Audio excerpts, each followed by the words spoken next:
Xheneti është pranë çdo njeriu se sa rripi I Allameve.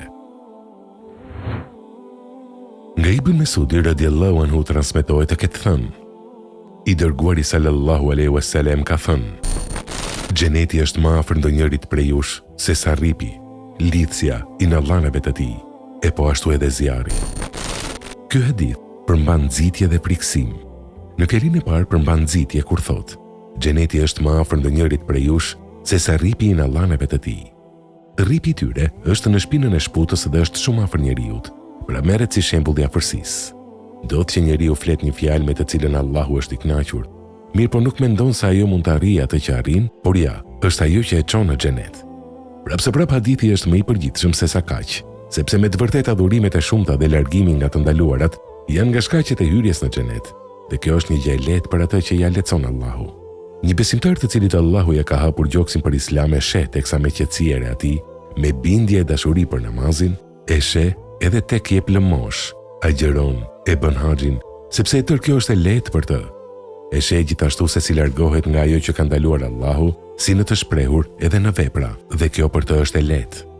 Ndërsa atij që është ngushtuar gjoksi kundrejt Islamit dhe I është bërë I rënd, e sheh se kryerja e obligimeve I vjen e rënd, dhe largimi nga të ndaluarat I duket I rënd, dhe për këtë xheneti nuk është më afër se sa rripin Allameve të tij. Hadithi vazhdon me zjarrin, në të cilin qëndron kërcënimi. I dërguari sallallahu alaihi wasallam thotë: E po, ashtu edhe zjarri, që do thotë se është më afër ndonjërit prej nesh se sa rripi I Allameve të tij.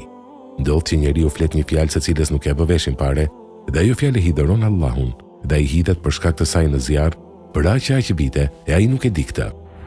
Të shumta janë fjalët që njeriu I thotë dhe nuk ua vë mendjen pare, sepse nuk ka interes ta di kuptimin e tyre, por ato bëhen shkak ta fusin në zjarrin e xhehenemit, Allahu na ruajt. A nuk e keni dëgjuar ngjarjen e munafikëve që ishin me të dërguarin alayhis salam në luftën e Tebukut, dhe duke folur mes tyre thoshin: Nuk kemi parë më lakmitar për t'i mbushur barqet e tyre se këta lexuesi tan, sahabët që kishin dituri, më gënjeshtar dhe më frikacak në takimin me armikun. Me këtë kishin për qëllim të dërguarin sallallahu alaihi wasallam dhe shokët e tij. Po thoshin për sahabët se ishin bark mëdhenj nga të ngrënët e tepërt dhe se nuk kishin tjetër breng pos ngrënjes. Munafikët po I akuzonin se ata ishin më gënjeshtarët dhe më frikacakët në takimin me armikun, se iknin kur takoheshin me armikun. Ja si shpreshin munafikët për të dërguarin sallallahu alaihi wasallam dhe shokët e tij. Nëse mediton, do të shohësh se këto fjalë përshtaten tamam munafikëve dhe jo besimtarëve, sepse munafikët janë njerëz që kujdesen më tepër për këtë botë, janë më gënjeshtarët dhe më frikacakët.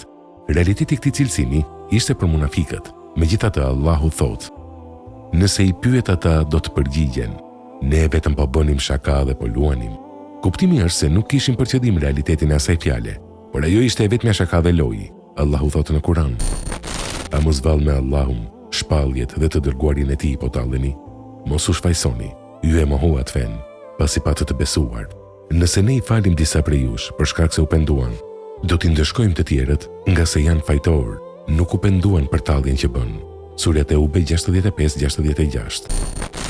Allahu qartësoi se këta njerëz mohuan pas besimit të tyre, sepse u tallën me Allahun, me argumentet e tij dhe me të dërguarin e tij. Njeriu e ka obligim të kufizojë të folurit dhe ta ruajë gjuhën e tij në mënyrë që të mos rrëshqasë dhe të shkatërrohet. Elusim Allahun për vete dhe për ju, që të na forcojë në të vërtetën dhe të na largojë nga mëkati.